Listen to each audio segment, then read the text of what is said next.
जय हिंद साथियों, स्वागत है आपका टीडीएम क्लासेस पे। आज मैं आपको 1 मिनट में लर्निंग डिसेबिलिटी यानी कि अधिगम अक्षमता को समझाने वाला हूँ। सबसे पहले लर्निंग डिसेबिलिटी होता है लर्निंग यानी कि सीखने की क्षमता में कमी, बाधा या विकार उत्पन्न होता है तो उसको हम लोग लर्निंग डिसेबिलिटी बोलते हैं।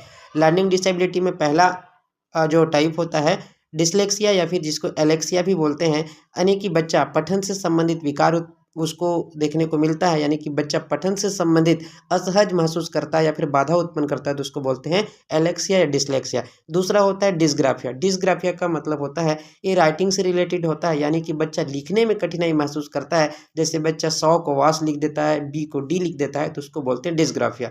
तीसरा होता है डिसकैलकुलिया। डिसकैलकुलिया का मतलब होता है कैलकुलेशन से संबंध में जो विकार उत्पन्न होते हैं, यानी कि बच्चा गणितीय गणना से संबंधित कठिनाई महसूस करता है उसको बोलते हैं डिसकैलकुलिया।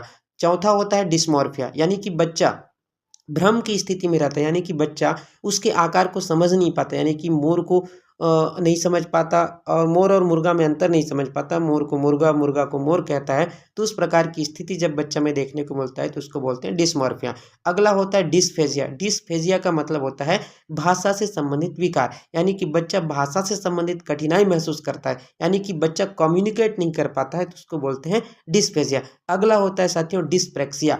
डिस्प्रेक्सिया मतलब होता है बच्चा अपने शारीरिक कौशल, यानी कि शारीरिक कौशल से संबंधित हमको डिसेबिलिटी या फिर विकार देखने को मिलता है तो उसको बोलते हैं डिस्प्रेक्सिया। मतलब एग्जाम्पल से अगर मैं समझाऊं तो आप लोगों अगर बच्चा में आई और हैंड में कांटेक्ट अगर सही तरीके से या फिर तालमेल या फिर संतुलन या फिर समायोजन नहीं कर पाता है तो उसको बोलते हैं हम लोग, उसको बोलते हैं डिस्प्रेक्सिया। अगला होता है डिस्थीमिया। थीमिया से मतलब होता है तनाव, यानी कि बच्चा टेंशन में रहता है, बच्चा तनाव में रहता है जिसके कारण बच्चा अच्छे से नहीं सीख पाता तो उसको बोलते हैं डिस्थीमिया।